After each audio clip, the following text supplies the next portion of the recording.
안녕하십니까.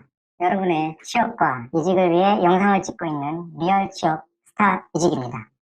오늘 적나라하게 까드릴 내용은 채용 박람회라는 시스템이에요. 채용 박람회. 여러 가지 기사들이 있어요. 지금도 또 여러 가지가 있고, 예전에 이제 블로그에는 좀 오래된 얘기를 좀 남겨놨지만, 뭐, 최근에도 검색해보면 취업 박람회 많이 나옵니다. 예. 그런데 이제 이 생각을 해봐야 돼요. 취업 박람회, 거대한 취업 박람회가 어떤 회사들이 참여를 하는지. 보통은 취업 박람회에 오는 애들은 인력난이 있는 업체들입니다. 예. 특히 뭐 정부가 뭐 이렇게 해가지고 이렇게 좀 하는 업체라든지 아니면은 지방에서 일어난 그 취업 박람회들은 인력난들이 좀 있어요. 예. 왜냐면 인기 있는 회사들은 보통 인사팀에서 이런 곳에 올 수 있을 만큼 이렇게 한가하지가 않아요. 왜냐면 가만히 있어도 오니까 굳이 우리가 취업 박람회까지 가서 해야 돼. 예를 들면 삼성전자 반도체다. SK 이노베이션이다. 이런 분들이 가가지고 취업 박람회를 과연 할까요? 네.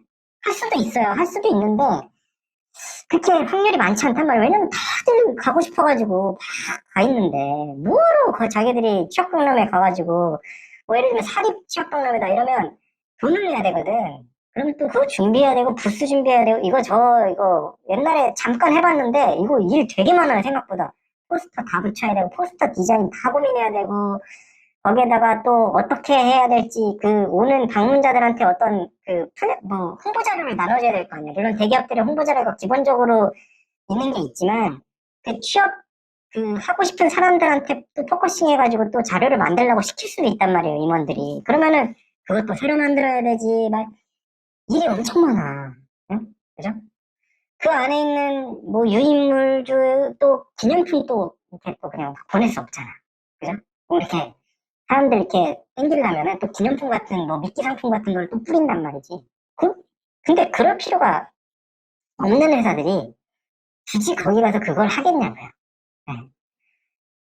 뭐 옛날에는 또 가가지고 막 MTV도 쥐어주면서 대학생들한테 그러니까 옛날이라고 하면 그러니까 저도 취업하기 전 그러니까 막 80년대 이런 때는 막 MTV까지 쥐어주면서 막 제발 우리 회사 오라고 이랬대요.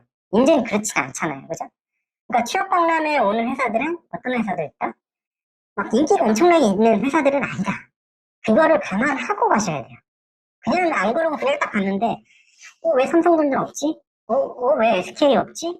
어, 어, 왜 하나 없지? 막 이러면은 좀 약간, 이게 뭐지? 이렇게 되는 거예요. 그죠? 괜히 시간 낭비하고, 돈 낭비하고. 그죠? 그러면은 자, 이런 박람회가 그러면 다, 그지 같은 거냐. 당연히 아니죠. 그죠?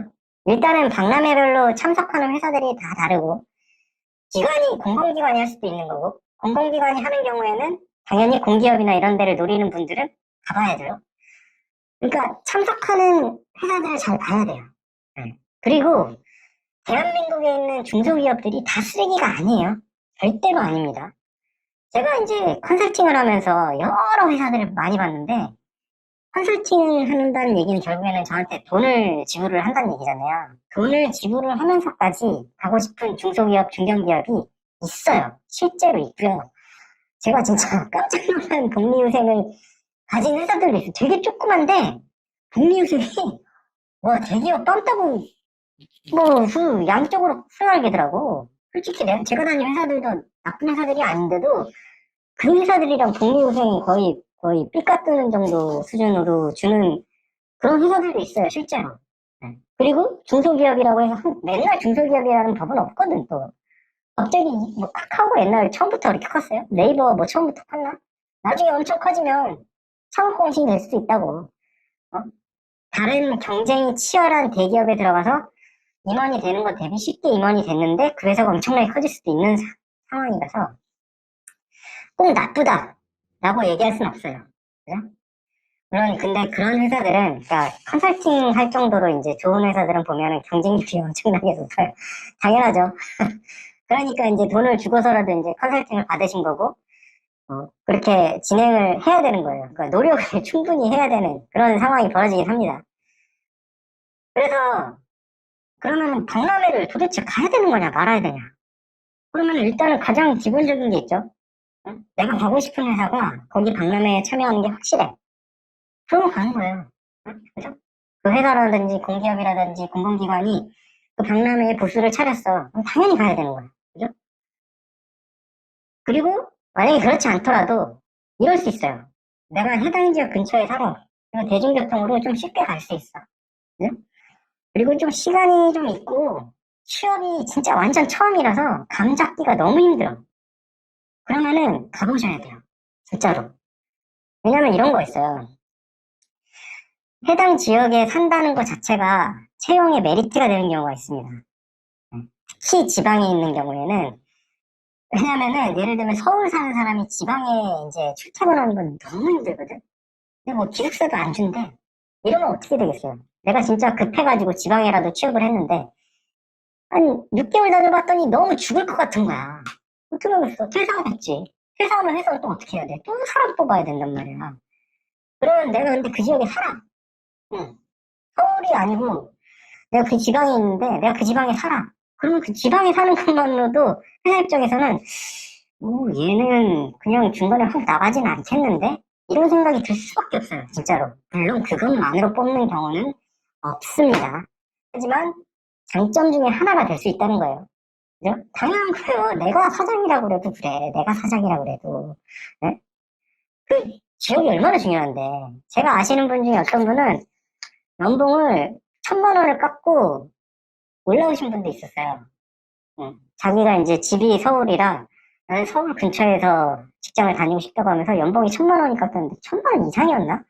아무튼 상당히 깎였는데도 그리고 네임밸류도 훨씬 안 좋은 데인데 이직을 하셨어. 더 큰 데서. 장소 굉장히 중요합니다. 그래서. 그리고 그렇지 않다고 하더라도 연습을 해볼 수가 있어요.